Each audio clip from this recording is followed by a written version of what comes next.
First thing are the lines of a scene. And so like looking at this as an example, see a line there, a line of the path. I guess you got a line there.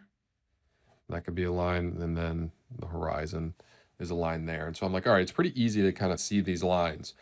Now you can always add more lines. It depends on what you're going to do. Like if you wanted to emphasize this bush here, you could say, I'm going to make a big bush right there. That's another line. Maybe there's a bush right there as well. But just the point is that you can see it and be like, okay, I kind of see the lines, because you'll see in some of the photos I show you, they may have like a cool light effect or look cool, but like there aren't really clear lines. So that's kind of the first thing that I'm looking for. Are the lines of the scene, are they clear and obvious? The second thing I'm looking for are clear shapes, which kind of go hand in hand with lines, because those lines are going to make up the shapes. And so I look at this and it's, it's pretty clear, at least for me. Like I know that you look at this and you might see like, oh, like I see some dirt there and I see a bush here and here's like a weird bush, and then, I got the path and then another bush and more rock. That's not what I see. I squint my eyes and I say, all right, when I squint my eyes, what do I see? I literally see this is one shape. And you'll be amazed that if you block these shapes in just with one color and you get the value right, like the painting already works. So right now, 1, 2, 3. The more I plein air paint or just landscape paint, the more I realize like how being able to break your scene down into like 6 or less shapes at the beginning of the painting is probably the most helpful thing you can do. So right there, 5 shapes. Like if I block this in, if you saw me paint this for a tutorial, which I might, you'd see me draw out these shapes and block these in, trying to get the values correct in relationship to each other. And so, some paintings, like some photos, you look at them, it's like, wait, there's just so much going on, and it's very difficult to kind of see these shapes. So that's what I'm looking for second. All right, the third thing that I'm looking for is something that I call dynamic balance. And this has to do with values. And, well, it has to do with values and shapes, I guess, too. I guess kind of coming back to the shapes thing. Let me get these shapes back, because this has to do with dynamic balance as well. Dynamic balance is pretty much, I think, like variety, meaning when you look at these shapes, you got 1, 2, 3, 4, 5. No two of them are similar. Like this shape here is very different in shape and size than this shape. And the little path is different than anything else. And like this shape is a lot smaller than this shape. Like nothing repeats. And so that makes it dynamic. Like that's another thing that I'm looking for. And so like when I took this photo, like I purposefully cropped it this way to, have this much in shadow, which brings me to back to dynamic balance. Is in terms of values, when I'm looking at this, or light and shadow, let's just say light and shadow first. I always say it's a good rule of thumb.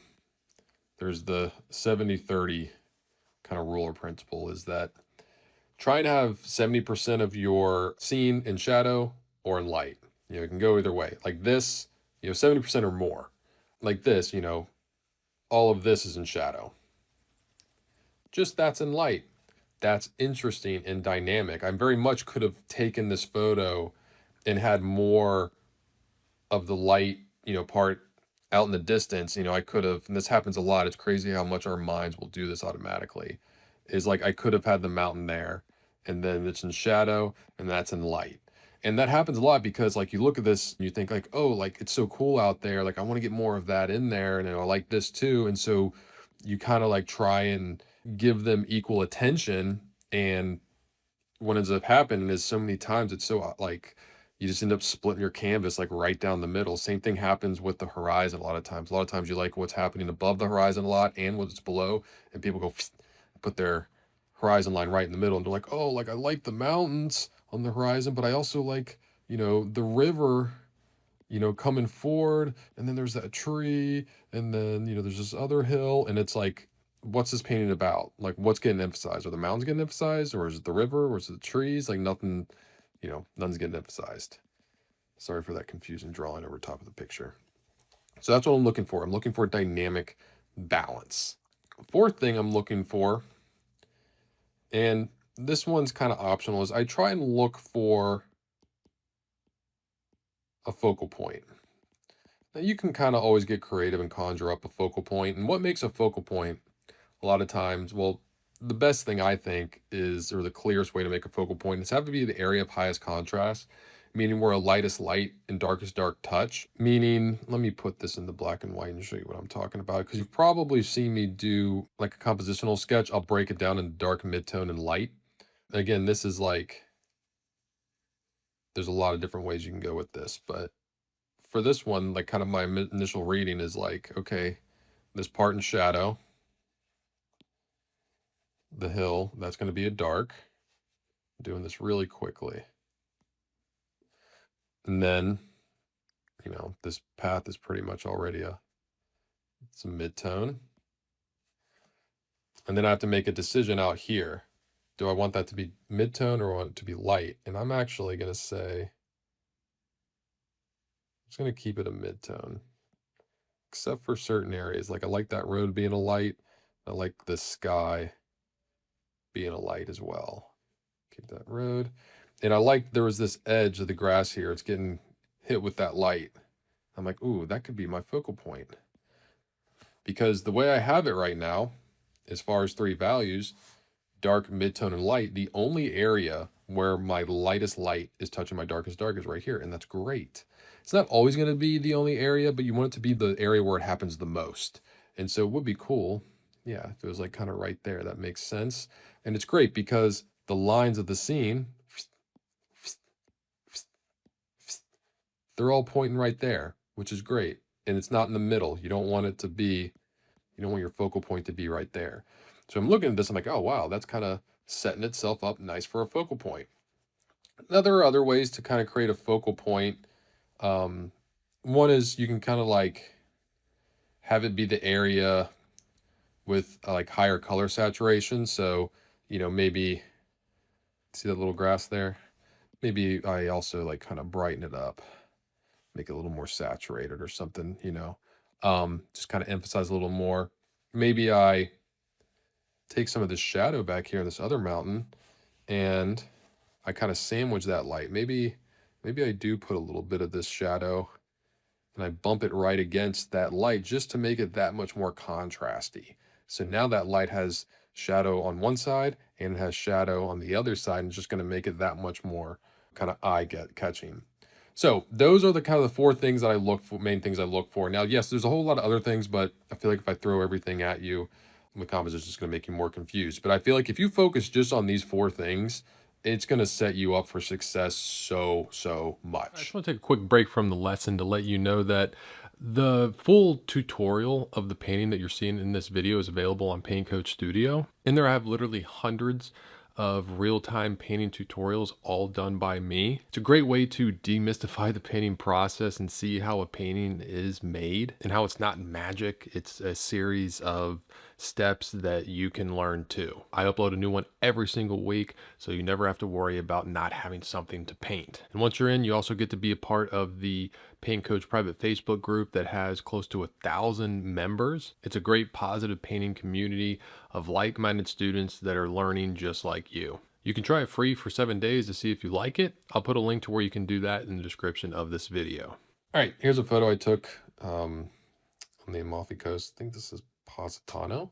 And this would not make a good painting. Like, it's not helping you really in any way. I mean, what are the lines of the scene? I mean, I guess these up front are pretty clear and nice. And then you got the ocean, and you got this, and I guess you got this. And it's like, where are they pointing to? I mean, I guess here, maybe we could take a person and make that the focal point, but I don't know. It's kind of close to the center. And then like shape-wise, like are there clear and obvious shapes? Not really. I mean, here, yeah, just because it's all kind of just trees and vegetation. But like once you get up into here, everything just gets kind of crazy. And you could paint it. It would take a lot of simplifying. Like I would literally simplify all of these kind of into like one simple shape like that, and then you got the trees. I try and simplify those, but then still it would take a lot of simplifying. It would take a lot of altering to work. And so just like right away, I'm just like, ugh, like the lines don't jump out at me. Great. That's strike number one. Shapes aren't obvious. Strike number two. Like if I get two strikes right off the bat, I'm kind of like done looking at the photo. Focal point, strike number three, don't see like a clear and obvious, focal point. And so like at that point, I'm just like, there's no point in me like kind of looking at this anymore. At least right now. Who knows? Maybe like 5, 10 years from now, like I'm even better at composition. I can look and be like, oh, like I know how to make this work. But right now, it's just I wouldn't try and paint this. All right, I'm gonna take a quick break here and assume that if you're watching this video, you're into landscape painting, and there's probably nothing more important to know with landscape painting than composition. It's the first thing you do in the process. And I always say, if you don't get the composition right, it doesn't matter how well you paint your painting. That's why I've made my free composition coaching guide. It's a series of short, easy to understand videos that simplifies composition to something that you can actually implement in your next painting. If you want to check that out, I'll put a link to it in the description of this video. All right, now I'm going to show you some paintings I did from photos that worked well. But kind of looking at the photo, you got some clear lines, like I told you, paths always work great. And you got kind of the line of the shadow, tree line back there, kind of this back here. Very dynamic shapes happening. Kind of ended up what I ended up doing. And you can see in the painting here, kind of the clear shapes. I took out some of the sky, kind of pushed it forward to really emphasize the path. The light and shadow thing, like look how much the percentage is. It's like 80% in shadow. And I was careful. That's why I didn't put all of this light in that was in the picture in here, because I didn't want to ruin that. I didn't want to ruin that dynamic. And so, when I looked at this photo, I quickly saw the lines, quickly saw the shapes, quickly saw like, oh, it's dynamic in terms of light and shadow. Focal point, I'm like, oh, that's going to be where, the lightest light and darkest dark touch here. And it's kind of right here. And I even emphasized it even more by putting a little person. And so I was like, okay, this is going to do a painting. And I did it. And I think it worked out pretty well. All right, here's another one. Didn't have to change much here. Kind of the only thing I did is I made this tree a little smaller so I could emphasize the water even more. But just kind of looking at it, the lines of the scene here, like that, very simple, very clear, simple shapes. Kind of push the reflection there. Kind of looking at this, might have been able to put like a focal point or something there, but got rid of this fallen tree here. So that's, pretty clear, obvious shapes and lines. We got like 1, 2, 3, 4, 5. I mean, I guess you could say a 6th shape there, but looking at the photo, I knew exactly, oh, I could definitely, do that. And then the whole light and shadow thing, definitely, everything is in light, like the only part in shadow is here. And so little shadows right there. So it's definitely dynamic in that sense. All right, now I just wanted to kind of show you a couple master paintings from Edgar Payne, great landscape painter, who actually wrote a whole book on like composition. I just feel like his compositions and everything that I'm talking about is very clear in his work. It's very clear to see. I mean, look, it is pretty much like, I feel like it's like 75, 25 in terms of light and shadow. Look how clear and simple. Got one shape, got two in that path. And this whole mountain range is pretty much one shape. Like broke this whole thing down into 1, 2, 3, 4 shapes pretty much. which is really impressive. Focal point, lightest light and darkest dark touch. Yeah, you could say it happens over here, but this kind of trumps this because you have this happening. And so you have these like multiple areas of high contrast and detail, and it's, it's not in the center of the painting. The lines kind of lead you there, which is really nice because you got a line there as well. This kind of hill brings you down into there. Just really, really, really cool stuff.